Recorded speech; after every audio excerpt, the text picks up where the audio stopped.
So I was watching a YouTube video the other day about blogging, particularly in 2024, how things are changing. And then, I'm a glutton for troll-induced punishment, so I started to check out the comments. And this one guy in the comments was like, I'm 26 years old and I've literally never read a blog post. Yeah, okay, jackass.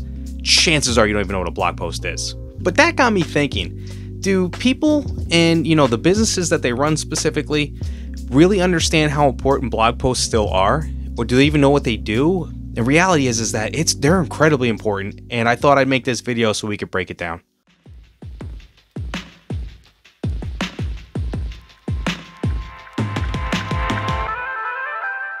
So what is a blog in 2024? Well, first, before we answer that, let's look at what a blog was 20 years ago. 20 years ago, blogs were websites where people could write about their daily lives, their dogs, their, this other bullshit that, people today really don't find all that interesting. Today, blogs are completely different. They're a resource for readers and customers to learn more about a topic. They're not for, you writing stories about why your flat-coated retriever needed surgery after eating your underwear. That was 20 years ago. Things are completely different now. They are an opportunity to share information and even sell products. Now in 2024, they're an actual resource. Yes, we still create blog posts, and that's a term that not a lot of people still take seriously unless you're in the content creation or marketing world. But blog posts don't look anything like they used to. They're very systematized, you don't need a college degree to read them, and they're not full of a whole bunch of fat that needs to be trimmed. In terms of how businesses use blogs, they're really a window into the industry that business serves. It's a chance for the company to become a teacher and teach the customer. And today's customer wants to be informed. Blogs are also super important for your marketing strategy.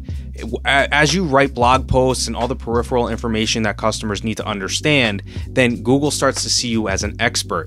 And then at that point, they start to move you up the search engine results pages. We also call them SERPs. And they move you towards the top. That way, when you're on the first page of Google, one of yours is one of the first couple of articles, then you're going to get a whole lot more traffic to your website, which is a huge part of your inbound marketing strategy.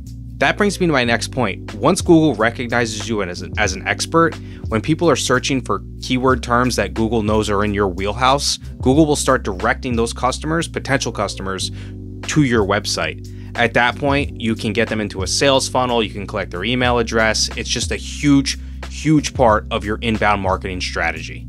I mean, I know that I'm in this space, but to me, it's like ridiculous that businesses don't understand this and don't see how this is so powerful. So what else can you do with a blog? Well, blogs aren't just for inbound traffic. If your company does products, you can also post press releases. And then you can share a link on your social media profile and then drive traffic back to the website about the press release.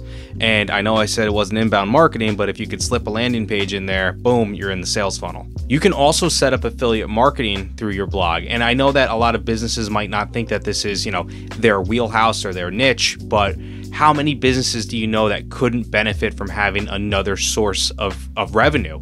If they set up an affiliate program with somebody that they're aligned with, like let's say it's a car wash, and that car wash is affiliated with a specific type of soap. Well, if that car wash sets up an affiliate program with that soap and they can connect the customer with the business, they have a chance to make some extra money just by setting up an affiliate program with no other effort on their behalf. The other thing you can do with the blog is you can use it for thought leadership. If you're somebody who's at the front of your industry creating new ideas, you can use your blog as the sounding board for those ideas. Pretty soon you've coined a term or something that is associated directly with your business, and your blog can be a huge part of that success. So if you're a business that doesn't have a blog, how do you start one? Well, hopefully, you have your website up at some point. Adding a blog to those is super easy. But if you don't have a website or you want to start over, there are a bunch of website builders that make it super easy. I mean, there's so many of them, but you could use WordPress, you can use Wix, you can use Squarespace. I think GoDaddy does it as well. Most of them will host your site for you. They'll also have a blog feature built in. So you can start a blog just by setting up your website. Now you have to understand that if you're building a blog, you have to stay in your niche. Even if you're building a personal brand, if you're the face of your company, all of your posts on there still need to be in your niche. It may be your brand, but nobody gives a shit how your kid's soccer practice went. You need to be posting specifically about the things that your customers are looking for. They don't really want to know about anything else. All that other stuff is for social media. The other thing you have to do is you have to you've got to get familiar with SEO, and don't let it intimidate you because it's not that hard. But you have to understand how to set up your website, how to set up your URLs, and most importantly, how to use the right keywords and where to use them, and how to structure the blog posts so that Google finds them. And I can do a video on this. I don't, like I keep saying, I don't really want to do an SEO video, but I do know that it's important, so I'm sure I'm going to do this soon.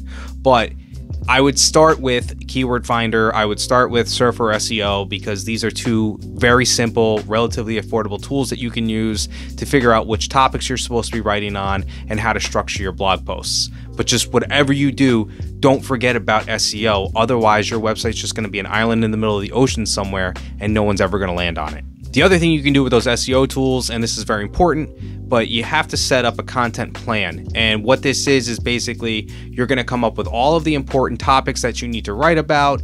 You have to structure them so that there's a pillar page, there's a support posts around it. That all of this is very important. I actually explained this in another video. I'll link it at the end of this one in the description. But you have to come up with a content plan. And what that does is it helps you cover all of the important topics so that Google knows you know what you're talking about and can put you at the front of the search engine results pages. So once you have your blog set up, you're creating posts, you have your content plan, you have to start sharing your posts. And the way to share them is to share them on social. And you guys know I hate LinkedIn, but LinkedIn is one of the best ways to share your posts. Also, you can share on TikTok, you can share on Instagram, if you have Facebook, but use whatever platform your company uses to promote your posts. And whoever your customers are that want to learn more about what you do will start to click on them. But recognize that it can be really hard to get people to click off a social platform. Your posts have to be really compelling, and there has to be something in it for them. If you need help with that, reach out to me directly and we'll work something out. Once you have everything up and running, go ahead and track your posts. You want to know what's working and what's not.